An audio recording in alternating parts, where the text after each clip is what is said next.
आप सभी को राम राम। मैं दीपक कुमार आप सभी का स्वागत करता हूं आदर्श में।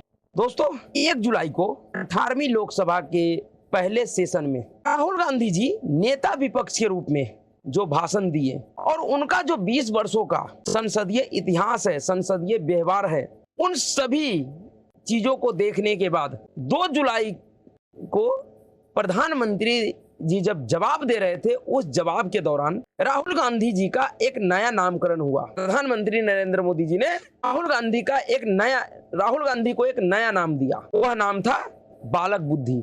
जी हाँ, प्रधानमंत्री नरेंद्र मोदी जी राहुल गांधी के व्यवहार को देखते हुए इससे बड़ा कटाक्ष नहीं कर सकते थे, क्योंकि वह एक संवैधानिक पद पे है और राहुल गांधी भी क्योंकि एक संवैधानिक पद पे इस बार बैठे हुए हैं, तो इससे बड़ा कटाक्ष राहुल गांधी को लेकर नहीं हो सकता है। वो अलग बात है कि राहुल गांधी और कांग्रेस पार्टी के समझ में यह कितना आया नहीं आया, लेकिन राहुल गांधी जी का जो व्यवहार था, उस व्यवहार में किसी भी तरीके का कोई बदलाव नहीं आया है। राहुल गांधी और कांग्रेस पार्टी जो एक नया प्रयोग किया है इस बार के लोकसभा चुनाव में, अपने उस प्रयोग को निरंतर आगे बढ़ा रहे हैं और वह प्रयोग उनका देश के लिए बड़ा ही खतरनाक है। जी हाँ, आप सभी लोगों ने अगर राहुल गांधी जी के भाषण को सुने होइएगा 1 जुलाई का, तो उन्होंने अपने भाषण के दौरान इस देश के युवाओं से जुड़ा हुआ और इस देश के सुरक्षाओं से जुड़ा हुआ एक महत्वपूर्ण मुद्दे पे कुछ चर्चा करने का प्रयास किए थे। वह मुद्दा क्या था? वह था सरकार द्वारा लाया गया सबसे महत्वाकांक्षी योजना अग्निवीर का। जी हाँ, अग्निवीर योजना कितना सही है, कितना गलत है, उसमें क्या कमी है, उसका क्या अच्छाई है, यह सब समय समय पर जो सेना का एक्सपर्ट लोग हैं, जो रक्षा विशेषज्ञ हैं, वह टेलीविजन पर आकर या अन्य माध्यमों से देश के लोगों को बताते रहते हैं। जब अग्निवीर योजना आया था तो उस पर लगभग 10 से 15 दिन तक लगातार टीवी चैनलों पे बहस हुआ था। लेकिन मैं किसी भी योजना को 100% सही नहीं मानता हूं और हो भी नहीं सकता है। इस अग्निवीर योजना में बहुत सारी कमियां हो, लेकिन जब एक व्यक्ति नेता विपक्ष के रूप में सदन के पटल पे जब सरकार से जवाब मांगने के लिए कोई बात कहता है, तो क्या यह जरूरी नहीं है कि उस संवैधानिक पद पे बैठा हुआ व्यक्ति अपने उस सवाल को तर्कों और तथ्यों के अनुरूप जांच ले कि उनका जो सवाल है वो तर्कों और तथ्यों पे टिकेगा या नहीं टिकेगा? क्योंकि राहुल गांधी अब कोई सड़क छाप नेता नहीं है, वह कांग्रेस पार्टी के सबसे बड़े नेता है और उससे भी बड़ी बात कि इस बार लोकसभा में विपक्ष के नेता बने हैं। वह एक संवैधानिक पद पे बैठे हैं। जीवन में, अपने राजनीतिक जीवन में पहली बार राहुल गांधी जी इतने बड़े जिम्मेदारी निभा रहे हैं। नहीं तो आज से पहले राहुल गांधी जी कभी भी किसी भी तरीके का कोई भी जिम्मेदारी वाला पद नहीं लिया है। अगर उनके कुछ समयों के राष्ट्रीय अध्यक्ष का पद को अगर छोड़ दिया जाए अपने पार्टी में, तो आज तक राहुल गांधी जी ने कभी भी 10 वर्षों के अपने मम्मी जी सुपर प्राइम मिनिस्टर थी जब उस सरकार में, राज्य मंत्री तक का जिम्मेवारी कभी नहीं लिया। वह व्यक्ति अपने जीवन में पहली बार इतने बड़े लोकतांत्रिक देश के सबसे बड़े महापंचायत में विपक्ष के आवाज के रूप में स्थापित हुए हैं। और वह व्यक्ति अगर कुछ बोलता है, क्योंकि उस व्यक्ति के ऊपर जिम्मेवारी है, देश के जनता ने उसको ये जिम्मेवारी इस बार दिया है कि आप देश में उन लोगों का आवाज बने जिनके साथ अन्याय हो रहा है, जिनका हक उनको नहीं मिल पा रहा है। आप उनका आवाज बनकर सदन के माध्यम से सरकार तक पहुंचाइए। लेकिन जब आप इतने बड़े जिम्मेदार पद पे बैठे हैं, तो आपका यह भी कर्तव्य है कि आप जो भी बात कह रहे हैं उसके पीछे तर्क और तथ्य होना चाहिए। राहुल गांधी जी ने अग्निवीर योजना में जो कमी है, उन कमियों को लेकर सरकार को घेरने का प्रयास किया था 1 जुलाई को। उन्होंने कहा था कि यह अग्निवीर योजना है वो टोटली बेकार है, युवाओं के साथ यूज एंड थ्रो वाला व्यवहार करता है, उपयोग करो और फेंक दो। अग्निवीर योजना के तहत जो भी व्यक्ति, जो भी हमारे देश का सैनिक शहीद होते हैं, उनको शहीद का दर्जा नहीं मिलता है, उनको सरकार की तरफ से किसी भी तरीके का कोई सहायता नहीं मिलता। यह राहुल गांधी जी का आरोप था 1 जुलाई को लोकसभा में। उसके बाद इनके आरोपों का जवाब देते हुए रक्षा मंत्री जी ने सदन में ही यह कहा था कि आप जो ये बोल रहे हैं, झूठ बोल रहे हैं। अग्निवीर स्कीम है, उसमें अगर ड्यूटी के दौरान कोई भी हमारा जवान शहीद हो जाता है तो उनको 1 करोड़ रुपए का सहायता राशि तत्काल प्रभाव से दिया जाता है और बाकी का जो सरकारी सहायता है वो भी उनको उपलब्ध करवाया जाता है। लेकिन राहुल गांधी तो राहुल गांधी है, जिन्होंने पूरा चुनाव झूठ के आधार पर जीता हो, जिन्होंने इस बार के चुनाव में इतने झूठे कैंपेन चलाए, वो कहाँ मानने वाले हैं। उनको इस बात से कोई फर्क ही नहीं पड़ता कि उन्होंने जो आरोप लगाया है वो सही है या गलत है। लेकिन जैसे ही राहुल गांधी ने यह आरोप संसद में लगाया था, उसी के थोड़ी देर बाद महाराष्ट्र का जो अक्षय गंगवटे था, उनके परिवार की तरफ से क्लियरिफिकेशन आ गया, मीडिया में बयान आ गया और उन्होंने तुरंत राहुल गांधी के इस बयान को झूठा बता दिया और उन्होंने कहा कि नहीं, मुझे सरकार की तरफ से पूरे 1 करोड़ रुपए 10 लाख का सहायता मिला है। यह 1 जुलाई के शाम में राहुल गांधी ने आरोप लगाया था और 2 जुलाई को अक्षय गंगवटे के पिता लक्ष्मण गंगवटे, जो कि महाराष्ट्र के रहने वाले हैं, उनका बयान आ गया था और उन्होंने स्वीकार किया था कि मुझे 1 करोड़ रुपया सरकार, केंद्र सरकार की तरफ से और 10 लाख रुपया महाराष्ट्र सरकार की तरफ से, पूरा मिलाकर 1 करोड़ 10 लाख रुपये का सहायता मिला है। समझिए कि एक नेता विपक्ष के लिए यह कितना शर्मनाक है कि वह एक ऐसा आरोप सरकार के ऊपर सदन में लगाता है जिसका खंडन आम नागरिक, आम जनता भी कर देता है, सरकार करे या ना करे। यह राहुल गांधी और पूरे कांग्रेस पार्टी के लिए शर्मनाक है। इससे ज्यादा शर्मनाक और कुछ हो नहीं सकता है लोकसभा में विपक्ष के नेता के लिए। लेकिन राहुल गांधी उसके बाद भी रुके नहीं, वो अपने इस झूठ को आगे बढ़ाना निरंतर जारी रखा है। उसी कड़ी में राहुल गांधी ने कल एक वीडियो जारी किया।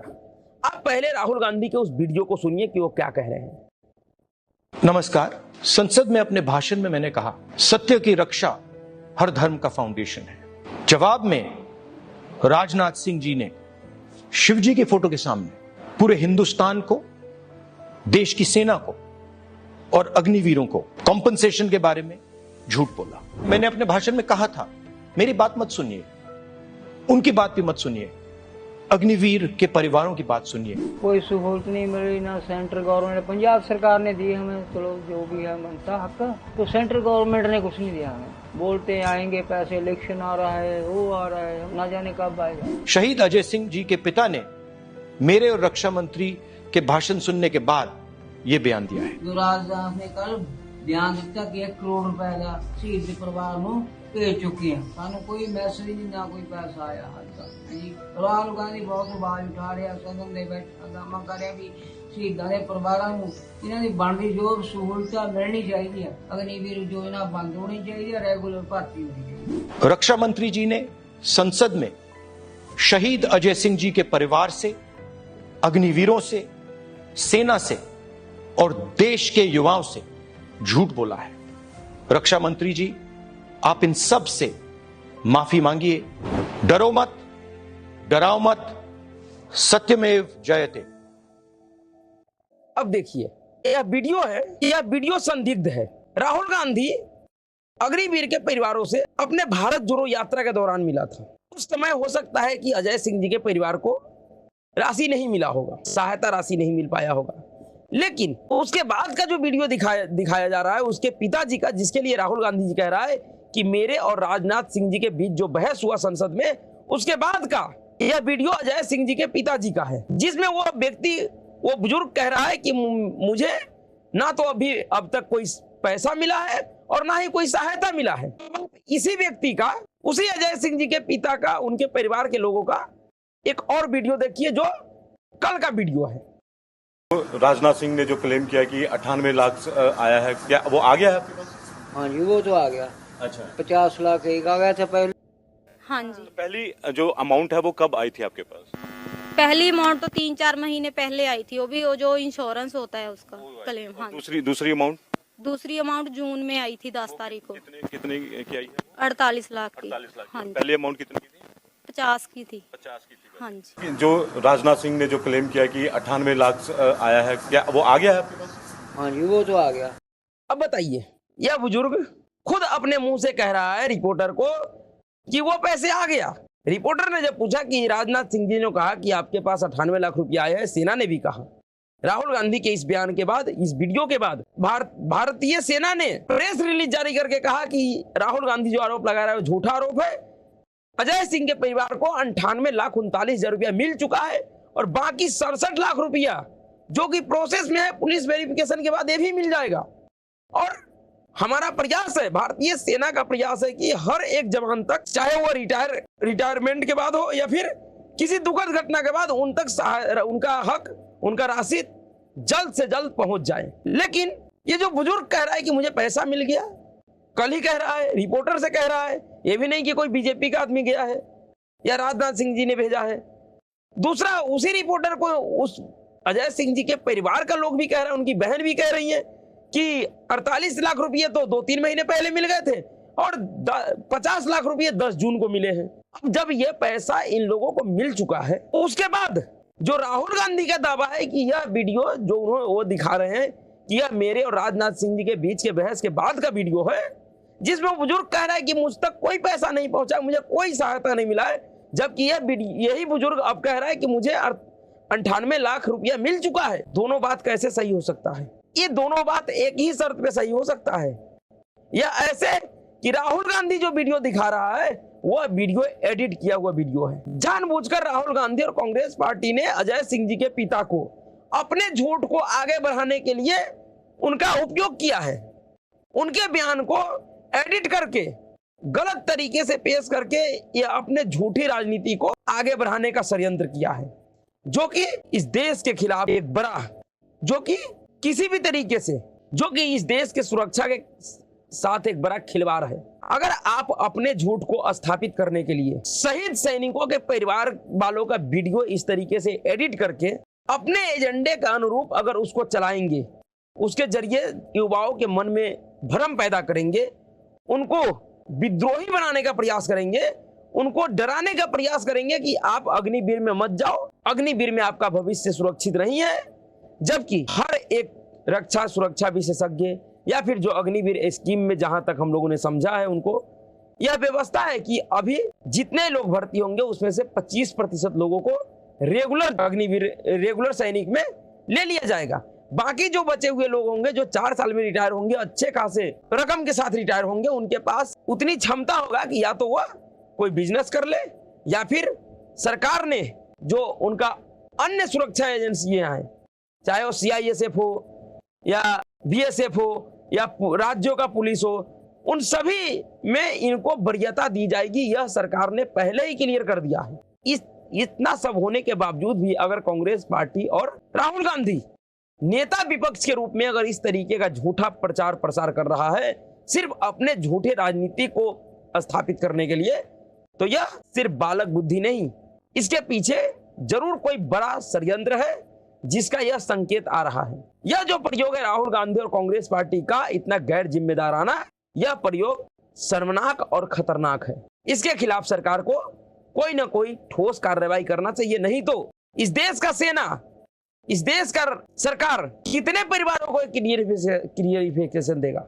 राहुल गांधी तो हर दूसरे दिन इसी तरीके का झूठ फूस का मुद्दा उठाकर ले आएगा, कहीं से कोई झूठा नैरेटिव ले आएगा, किसी पीड़ित व्यक्ति का वीडियो एडिट करवा कर चला देगा।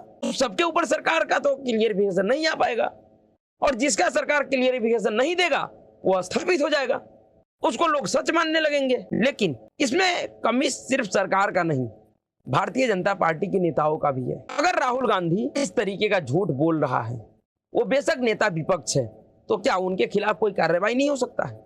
क्या नेता विपक्ष को इस बात का छूट है कि वह चाहे अपने मर्जी से कुछ भी झूठ बोल सके? इस तरीके से तो कल राहुल गांधी किसी भी तरीके का कोई भी झूठ बोलकर देश में दंगे करवा देगा, युवाओं को भड़काकर ट्रेनें जलवा देगा, जो हो चुका है। इसी अग्निवीर योजना के लागू होते समय हुआ था।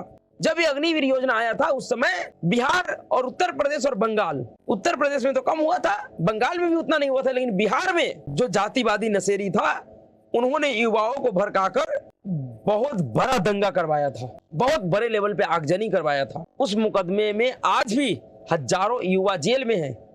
उन युवाओं का खोज पूछ करने वाला कोई भी नहीं है। ऐसे युवाओं पे तरस आता है जो ऐसे राजनीति के भूखे भेड़ियों का शिकार बन जाते हैं, जो अपना बुद्धि विवेक घर पर छोड़ देते हैं और इस तरीके के झूठे, बेशर्म और षड्यंत्रकारी नेताओं के बयानों का, उनके बातों का शिकार हो जाते हैं और फिर अपना भविष्य वो जेल में बर्बाद कर लेते हैं। नेता जा रहा है उन युवाओं से मिलने, किसने उसका मदद किया? कौन उसका केस लड़ रहा है? आज सब चीज उनको और उनके परिवार को ही भुगतना पड़ रहा है ना। फिर ऐसा करने से क्या फायदा? जिस देश के लिए कहा जाता है कि ये युवाओं का देश है, क्या उस देश का युवा इतने नासमझ है कि राजनीति के भूखे भेड़ियों को भी नहीं पहचान पाता है कि वो भूखा भेड़िया उनसे क्या करवाना चाह रहा है, उससे उसका क्या हित है, वो अपना कौन सा एजेंडा साधना चाह रहा है उसके आड़ में। इतना तो समझ होना चाहिए।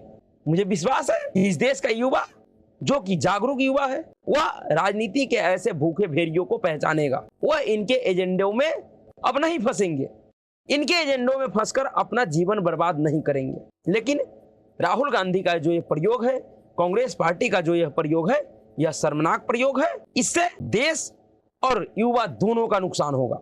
सरकार को इसके खिलाफ कठोर कार्रवाई करना चाहिए। अभी के लिए इतना ही। अगर आपको वीडियो अच्छा लगा तो वीडियो को लाइक कीजिएगा, चैनल को सब्सक्राइब जरूर कीजिएगा, बेल आइकन जरूर दबाइएगा और वीडियो को अधिक से अधिक लोगों तक पहुंचाकर सदस्यों को जोड़ने में मेरा मदद कीजिएगा। नमस्कार।